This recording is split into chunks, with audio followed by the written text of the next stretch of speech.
Hello there. What is going on, everyone? Today we're going to be talking about 3 more Y-Wing pilots. We've got some more spoilers in Atomic Mass's games method of trickle-down spoilers. We got 3 more pilots to talk about from the next wave, and we're going to jump into those today. There's still time left to enter to win the $25 Amazon gift card giveaway. You just have to be a subscriber and leave a comment on this or one of my videos. I'd also like to give a big shout out to Luxury Playstyle for sponsoring this video. They have amazing full metal tokens. If you haven't seen them already, they are absolute works of art. They feel really good in your hand. They're double-sided and they come in a variety of different finishes. They're not just for X-Wing, also they have them available for other games. If you use code Crabbok VIP, you're going to save 15%. And if you act now, orders of $35 or more are going to get a free lightsaber nunchuck token thrown in. So head over to luxuryplaystyle.com and don't forget to use that code. So we've got 3 more pilots to talk about for X-Wing today, and for the Y-Wings actually, but I mean in the game of X-Wing. And AMG has given us a couple more, and the first one is going to be Chorus Capellum Gentleman Flyer. This is actually the Y-Wing that Will Schick was kind of inspired by to paint a pink Y-Wing. I feel like everything Will Schick paints for Star Wars is pink. And maybe I'm missing something, but if you recalled him painting anything and not making it pink, I wonder if that's his way of rebelling against having to kind of lose his job or lose his position as head of studio because Star Wars came in. And so he's like, I'll show them. I'll just paint everything pink.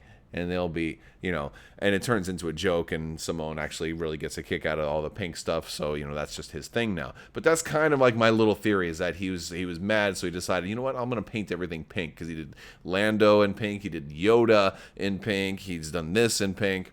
I don't know.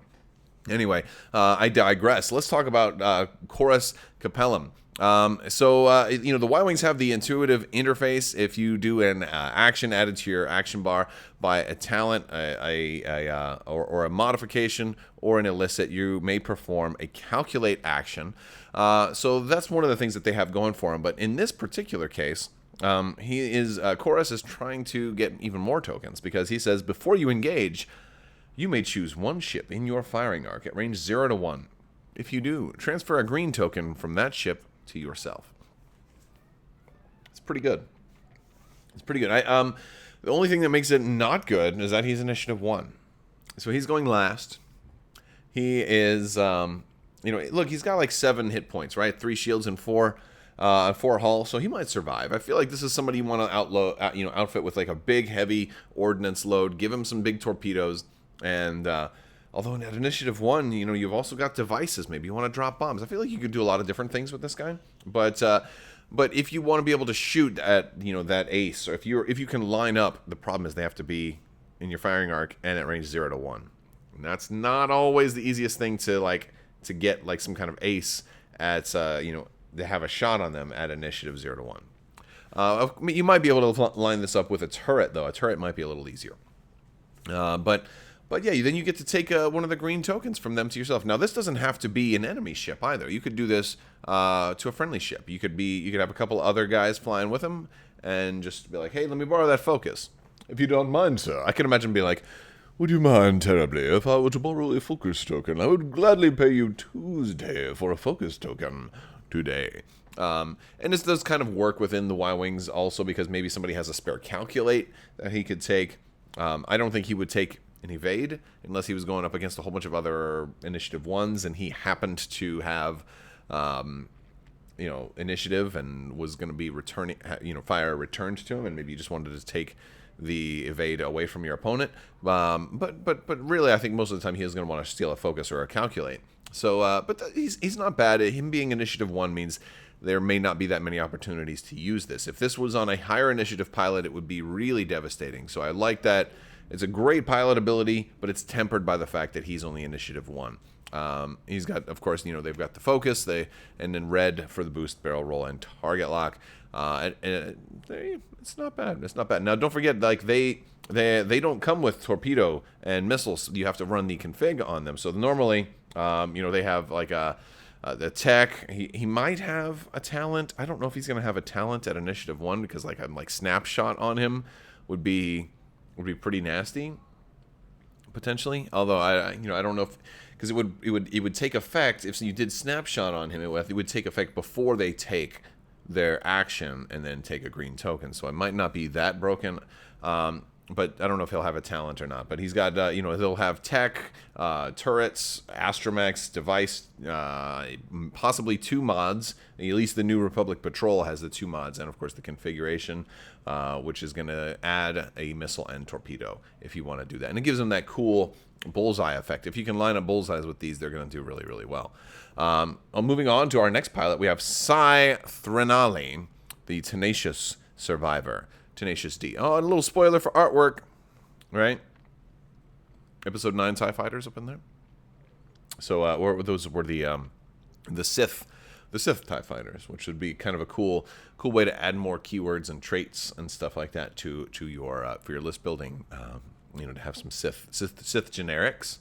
I think there's been some rumors that these are going to be the First Order's kind of generic Force users, because if they're Sith acolytes or something like that flying these guys, then that would be kind of cool. But anyway, we've got Saithranali. After you fully execute a maneuver, you may move through a friendly ship. After you fully execute a maneuver, if you moved through a friendly ship, you may perform an evade action. Sometimes when I'm reading one line, it jumps down to the other line, and I'm like, that doesn't make sense. But yeah, if you moved through a friendly ship, you may perform an evade action. This is actually a pretty easy thing to make sure that you do. Obviously, this is not going to work for red maneuvers, though, right? Because you're going to get that stress. You won't be able to do the free actions there. But I think this is a pretty cool thing to get a free evade on here. He's a survivor. You get a free evade on that. It makes sense. You can easily... or at least you can more easily make this work. He's lower initiative. He's only initiative 2, and you can have a little bit of flexibility in a lot of lists. I'm like, all right, I'm going to park you. I'm going to make sure you boost in front of him so that he's going to go through you next turn. You know what your move is going to be. The only trick is that you have to fully execute the maneuver, and so somebody might try to block you. But being that you're initiative 2, you can actually probably pull this off against a lot of other lists. You'll want to make sure you have initiative. You'll also want to make sure that that your opponent is not running 1s, maybe, because 1s would potentially cause you to not do too well. But I think that's pretty cool, getting a free evade. And evade isn't super crucial. Maybe you pass it over to Chorus Capellum, though. Maybe he needs it. I don't know. I doubt that. I doubt he's going to need the evade from a friendly. But no, that's not a bad pilot. Let's move on to Wilsa Teshlo. Wilsa Teshlo, the Veiled Sorority Privateer. What? Veiled? What does that even mean? A Veiled Sorority Privateer. I feel like that sounds very sophomoric, some kind of like college prankster level, like if you're going into a sorority. Privateer means pirate, right? So what are you, raiding the girls' dorm or something like that? Like I don't understand that at all. Like what well, Wilsa, maybe she is in a sorority and she wears a veil and she's a pirate. Maybe it's that way. I was thinking, when I read that, I'm like, wait, are you like you're covering your face and then you're going into a sorority and you're stealing their stuff like a pirate? I don't know. I'm thinking of like old Porky's movies or something like that, but no. So anyway, initiative 4 or higher initiative here. We got some great artwork for that First Order drop craft from episode 7 at the very beginning, where the First Order troops kind of landed on the planet. So I wonder if that's something that the developers plan to do, or maybe the FFG folks planned on doing. We'll see if that ever actually happens, because sometimes there's spoilers in the artwork, and sometimes the artwork is just artwork. So let me know in the comments if you think we're gonna be getting like a landing craft, because they do have like a little gun in there. They are space worthy. They could do some stuff. They could be good ships for anti-capital ship warfare too. They could have some boarding party type stuff, or just have big crew options if you want to have like Snoke and Kylo Ren and stuff on board as crew. I don't know if you'd want to do that on something like that though. But Wilsa Teshlos says, after you perform an attack, if the defender was dealt a face-up damage card, the defender gains a strain token, unless it chooses one non-recurring charge from one of its equipped upgrades and loses that charge. So that's nasty. Like I would guess that basically it's after you do the attack, if they get a face-up damage card, they just get a strain token. Because most non-recurring charges, people aren't going to want to lose those, all right? So it would have to be really life or death if you were going to actually get rid of your charge. Like maybe you're Iden Versio and you're kind of saving that one charge for that crucial moment, and you're like, oh, no, yeah. Like maybe it would kill you. Maybe you know you have another attack coming. I don't know. I mean, a strain isn't going to kill you, but maybe it could set you up to, set you up for failure, possibly. I don't know. I don't see somebody really doing, spending the charge. Or maybe if you just got some terrible ability that has a non-recurring charge that you don't need, but then why did you bring it in the first place? Maybe it's already countered by something in the opponent's list. I just think most people are just going to take the strain token, and the rest of that might as well not even be there. But maybe we'll see. Maybe there's some really good cases where you can make a justification for spending your only charge. We'll have to, or maybe an upgrade that you have multiple charge, but it's not recurring, and then you can afford to spend the one because you really don't want the strain token. I suppose. But this is actually a pilot that really works really well with your we have the other let me pull it up here, but the config, the wartime loadout, because you're going to gain a torpedo and a missile slot, and also while you're performing a torpedo or missile attack, if the defender's in your bullseye arc, the crits can't be canceled by evade results. So this way, if you're trying to get this to proc, I think you definitely want the wartime loadout and have somebody in your bullseye arc fire that missile. And now your crits can't be canceled, so you're definitely going to apply some strains. So this would be a good kind of, if you're going for like a good mid-level initiative builds, this would be possibly a good leader. Like, I'm going to go first, and I'm going to put the strain on them, and then you guys attack. You attack with me, or maybe if you're running like a couple of 4s, that'd be kind of cool. Or maybe they're fully shielded, so you have 1 4 go first, knock down the shields, then Wilsa goes, boom, I got something through the shields. And then the last 4 goes, and I don't know. It kind of exploits the exploit their weakness.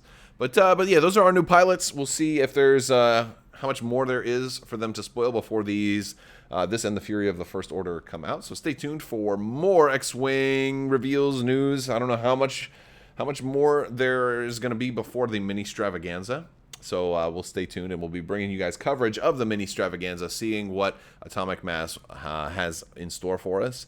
Let me know if you think they got a new game up their sleeve. I think that's what it is. I think we're going to see a new game, but I could be wrong. All right, guys, that's going to do it for today's video. I want to thank my patrons. You guys are so awesome and definitely help make this all possible. So thank you for your continued support.